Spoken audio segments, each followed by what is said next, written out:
Here's the new book I've started, The Blood God.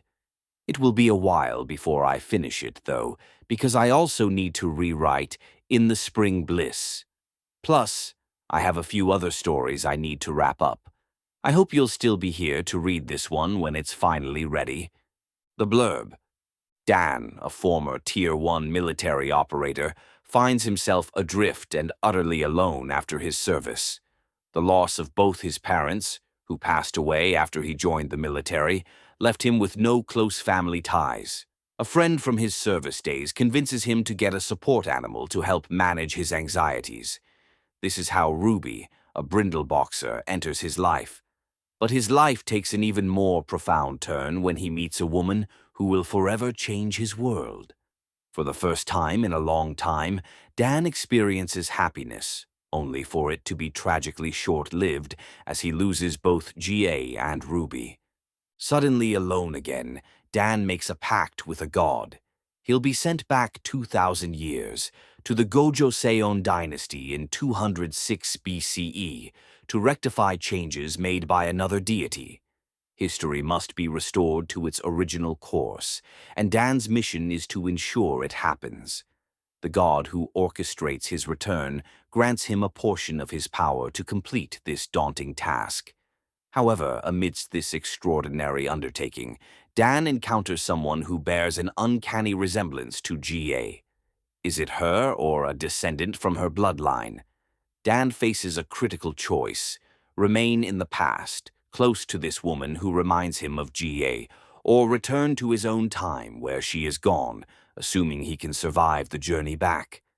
The blood god, the contract. The rhythmic beeping of the heart monitors echoed in his ears, a constant reminder of a foreseen end. He knew this moment was coming, yet felt utterly unprepared. The warmth of her hand, clasped in his, ignited a fragile hope for a miracle. It felt like a cruel irony. After all, he'd sacrificed serving in the army, enduring unimaginable pain and rigorous training to become a Delta operator. Why should he be denied this one miracle? His time in service had cost him everything. Upon leaving, he found himself adrift, with no one to help him navigate the chaos of civilian life. Both his parents had died in a car crash just after he enlisted. As an only child, his mother had been heartbroken by his decision to join during wartime, the Afghan conflict. His father, though hesitant, had supported him, even driving him to the airport with a tearful hug and heartfelt well-wishes. His mother's family, a pack of vipers, had swindled her out of her inheritance from her parents' home. His father's family, meanwhile, was too consumed by their own lives to offer any meaningful connection. While he held no resentment towards his father's relatives, understanding they had their own paths, their absence left a void he wasn't sure was worth bridging. An old army buddy, seeing Dan struggle with the lingering anxieties of post-military life, suggested he get a support dog. Dan had a knack for noticing everything, the way he'd always check reflections to see what was happening around him, his constant scanning of the rearview mirror while driving, or his uncanny ability to swerve around potholes and garbage on the road that brought back memories of the war. He decided to apply for a working dog, so he hired a trainer. The trainer was surprised when Dan presented him with a female brindle boxer, as that breed isn't typically used for working dogs. However, Dan was determined, and the trainer agreed to train Ruby. That same week, Dan was at the pet store when he met the love of his life. A petite Korean woman was struggling to lift a large bag of dog food. Normally, Dan kept to himself, but something compelled him to approach her. Once they started talking, he found her incredibly easy to connect with. They began with casual dates, and soon they were a couple. They discovered they shared a similar background of family displacement, which made them feel they had only each other in the world. Years passed, filled with pure happiness, 9 years of genuine bliss. Then her health took a turn. She began experiencing shortness of breath and dizziness, and they learned she had ischemic heart disease. Now his love lies in an induced coma, a measure to protect her brain. Despite the doctor's grim prognosis of extensive, potentially irreparable damage, Dan holds on to hope for their future together. Normally, Dan isn't one to cry, but for her, the tears seem to flow freely, and he has no shame in letting them. He'd been by her side day and night, with Ruby never far away. But when she looked at him for support, he saw the weariness etched onto her face. Of course, I'll lose you eventually, He murmured, stroking her fur. Well, I guess it's coffee time. Stay here and watch over your mother. I'll be right back. Dan left the room, the quiet of the hallway a stark contrast to the emotional weight he carried. He was grateful he could afford a private room for them. It was even better that it was on the ground floor, with a park across the street for Ruby's outings and a cafeteria just down the hall, so he didn't have to leave her side for food. He used the shower in her room, bringing extra clothes to change into. Another bed had been added, where he and Ruby slept when exhaustion finally claimed him. But he fought it, always trying to stay awake, to savor whatever little time they had left together. His greatest fear was waking up to find her gone, a thought that terrified him most, because he longed for the chance to say goodbye. As he walked, his mind drifted to happier memories, clinging to the hope of a miracle. He entered the cafeteria, finding it quiet, as expected at this hour. The only other person was a man in a black suit with white pinstripes walking towards him. Without giving him a second thought, Dan turned back to his coffee, adding creamer and sugar.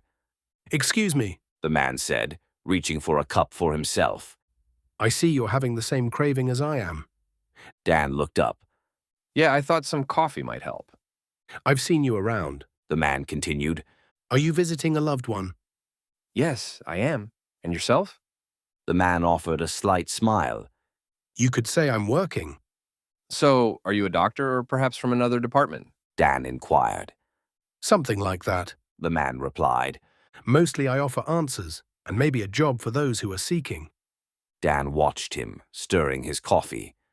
I'm not quite sure I understand what you mean by that. Well, I provide opportunities for those who have nothing left after losing everything. I give them a new purpose in life, just as I can for you. Dan stood there, his mind racing through possibilities, unsure of where this conversation was leading. "Ah, I can see you're trying to figure it out. The man said. So I think it's best if I'm more blunt. I understand you have a loved one who isn't going to be here much longer, and you're wishing for a miracle to save her. I can't blame you.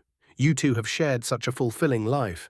I may not be the miracle you're seeking, but I can offer you a way out." Are you saying you can save her? "No, that's not the kind of entity I am."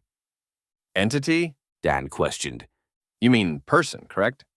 "No, The man corrected. I mean God." Oh, right. Dan said, a wry smile touching his lips. Well, you take care of yourself. And just in case you're wondering, the mental clinic is on the 5th floor. "You probably think I'm crazy. The man said, a hint of amusement in his voice. I suppose it comes with the job. I hear that a lot." I can understand that, Dan replied. but please don't let me stop you from doing your work. "I appreciate that, The man said, a faint smile touching his lips. and I will continue. Perhaps this will convince you." Suddenly, Dan found himself unable to move, as if paralyzed, his body refusing to obey him. "Ah, yes. The man continued, seeing Dan's confusion. You're probably wondering why you can't move. The truth is, I could force you, but it's always easier when a human agrees to the terms. You see, I have a job in this world. When there's a major war, my hand guides it. Nothing happens without my decree. My only rule is that I can't take anyone with connections. Why? Because they would follow their own will instead of mine, and God wouldn't allow division amongst loved ones." God? Dan mumbled. "Yes, God. The man confirmed. But you said you're a god. Dan countered. A God, yes, but not the God. The man clarified. I'm more of a demigod. And before you ask, there are many like me, but only one God who rules us all." So the Bible is real. Dan muttered to himself. "Yes, Dan." The man said, a touch of irritation in his tone. Then what is your job? And what do you want with me? Glad you asked. the man said. As I mentioned, we demigods have our own tasks. One of my brothers decided to alter a few things, and after 2 days of deliberation, I've concluded I can't let him get away with it.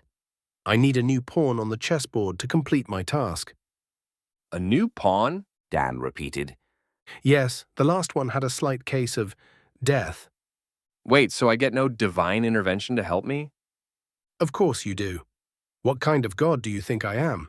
I will empower you with some of my own abilities to see this through. You'll be more like me, but still in human form. If that's the case, then how did your last pawn die? I said I'll lend you power to complete the task, not make you a god like me. Look, the man said, placing a hand on Dan's shoulder. you'll be able to withstand significant damage, but you can still die.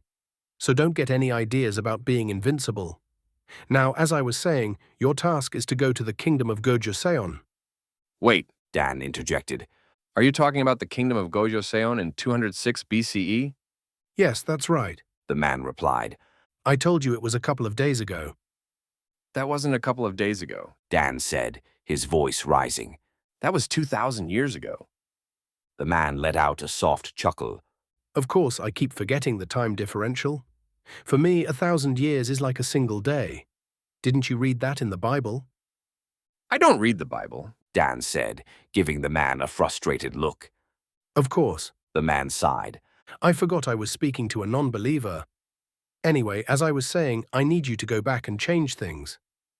And you can just send me back 2,000 years? I know you're a god, not the true God. But isn't that incredibly difficult? Not at all, The man said. What humans don't understand is time.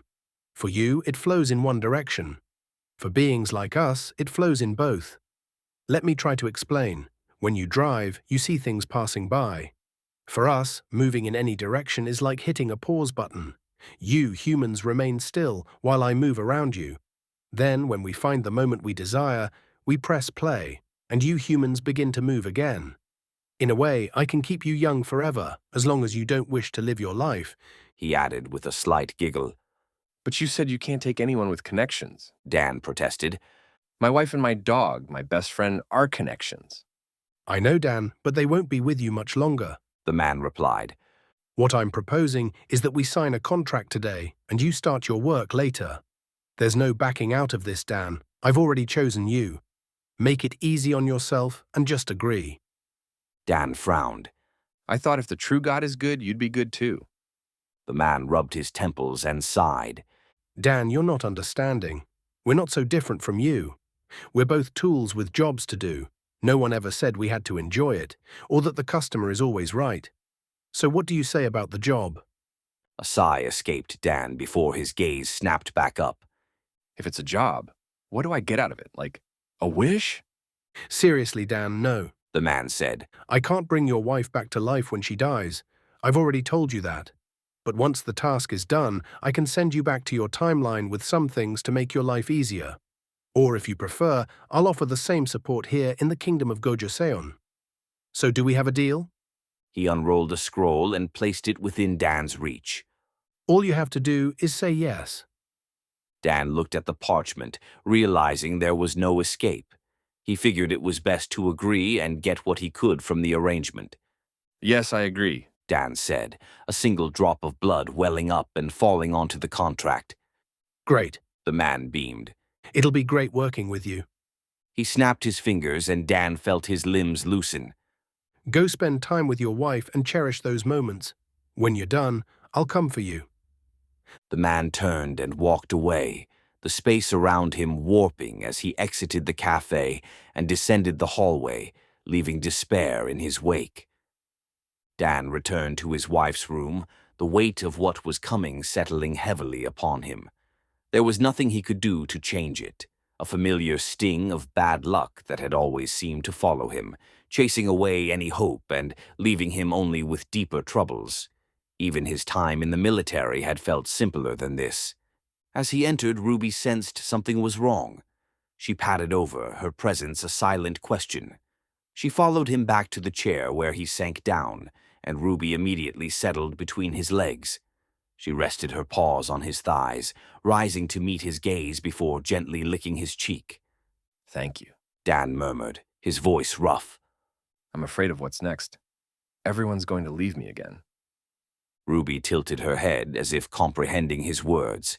Then she hopped down, laying her head on his lap. Dan stroked her soft fur. Good girl. He whispered. With his other hand, he reached for his wife's hand, clasping it once more. He felt like a small, lost child in a world determined to shatter every fragile dream he harbored. The light in his life was fading, and he was powerless to stop it. Maybe this is just a dream, He whispered to himself. Maybe I'll wake up and everything will be all right. A month passed, and his wife was gone. 7 months later, Ruby succumbed to health issues.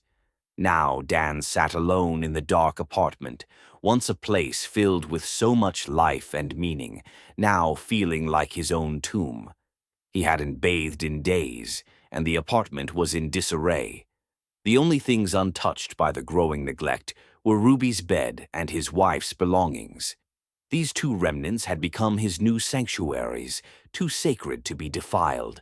A profound and gnawing emptiness had settled within him, an internal void so vast and consuming that the mere thought of enduring his current solitary existence became an unbearable torment. Yet, a peculiar and agonizing paradox ensued whenever the urge to depart gripped him. A chilling premonition would wash over him, a certainty that if he were to sever his ties to this desolate space, his beloved wife, Jaya Spirit, along with the ethereal presence of Ruby, would irrevocably fade into oblivion, their essences dissolving into nothingness. He perceived his continuous presence not as a choice, but as a grim and solemn duty, the sole unbreakable tether that could possibly bind their spirits to this realm, ensuring their continued existence, however spectral, within the confines of his awareness. He'd considered joining Dark Water for a while, hoping to get back into the swing of things. But that meant leaving his apartment, and he couldn't take their spirits with him. No, they would vanish in his absence. He would stay right here until his own life faded, and then, finally, all three could depart together. Besides, what else was keeping him here? Oh, you wicked boy. A familiar voice purred. You're not thinking of backing out of our deal, are you? Dan, sprawled on the couch with all the curtains drawn, shot upright, his gaze darting to the source of the voice, though no one was there. My God, have I finally lost it? No. The voice replied. Dan looked again, seeing nothing. It's already time then, he murmured. Yes. The voice stated softly. Don't I get any time to mourn my loved ones? I've been watching you since your wife passed, and then your dog. I've come to realize it would be better to get you working than to have you sit here in the dark. The man in the dark suit extended his arm, and the living room where Dan sat seemed to be absorbed into it. As he fully emerged, he regarded Dan with a flicker of pity. You can't stay like this. You'll be of no use to me. It's time for us to go. I can't, Dan insisted. That would mean leaving their spirits behind. I'd rather you kill me than be without them. We've been alive since the dawn of time. I've always tried to understand human emotions. My line of work doesn't allow for dwelling on loss, but I do understand it. While I can't give you back what you've lost, I can grant you the ability to relive happier moments in your dreams. I won't let them turn into nightmares. I'll give you the respite you need to complete your task. Once the job is done, I'll let you keep this gift. Dan eyed him, suspecting a trick, but they were only dreams after all. How would that help me?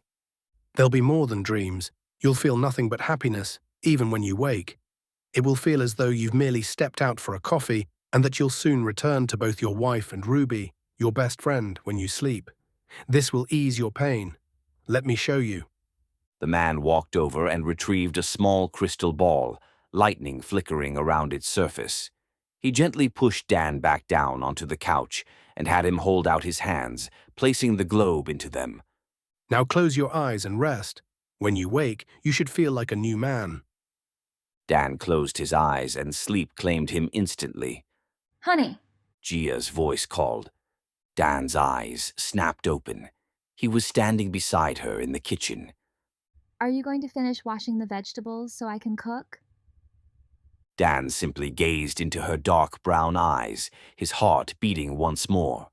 He was back to the day they'd moved in together, preparing their first meal. Yes, of course. Dan stammered, fumbling with a head of cabbage as water streamed over it. I just got lost in those beautiful eyes of yours again. Gia giggled. Oh, stop! She said, playfully swatting his arm. You're such a charmer. Maybe I should be wary of your words. She then rose on her tiptoes and planted a kiss on his cheek. Now hurry and finish. I'm getting hungry. Of course, dear. He replied, smiling back at her. I'm sure Ruby's tired of waiting for you, too. She's been over there, drooling on the couch, waiting for us to finish dinner. Dan glanced over, seeing Ruby with her dark brown eyes fixed on him. Sorry, girl, I'll be quick. Ruby's head perked up with excitement. Then she turned back to watch her doggy TV, which they always put on for her while they were busy. As the night went on, they had a wonderful dinner together and watched their favorite TV show. The night couldn't have been any better, and Dan wished it would last forever. It felt that everything was as it should be. Suddenly, G.A. looked at Dan and said, Dear me, I forgot dessert. Would you be a dear and run to the store for some ice cream? Dan, with a light giggle, I swear you will never change. he said in a playful manner. Of course, my love. I will go get you some. He kissed her on her soft lips and got up from the couch. As he walked to the hallway leading to the outside door, he turned and said, Let me guess. You want Rocky Road? You know me so well. Gia said with a slight giggle. Then he turned to Ruby. And you want vanilla? Ruby barked at him with a slight growl. Of course, He said, I'll be right back. It shouldn't be long. I'm only going to the corner. as he opened the door and made his way into the hallway of the apartment building. Everything went dark, and before he knew it, he was opening his eyes once again. But this time he was back in their old place, along with the man. How are you feeling? The man said. Dan was sure he would feel the emptiness and sadness rush back in, but to his surprise he felt nothing but at ease and lighter than a feather. I don't get Dan said as he sat back up. what happened to the emptiness. Come on, The man said, helping Dan off the couch. we don't have time for an explanation. It is time to go to work. It seems you are in working order and ready. So let's be off and remember always to hold close that crystal ball, because if you should ever lose it or break it, it will be lost forever. Wait, Dan said.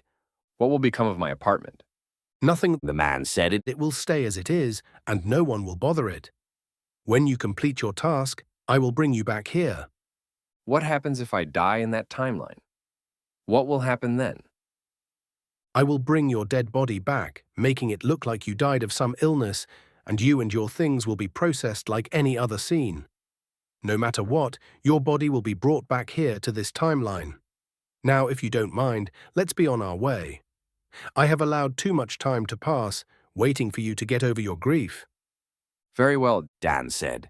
let's get this over with. The man reached out his hand and the world around them started to warp, then blackness, and the two were gone, leaving the apartment alone and empty once more.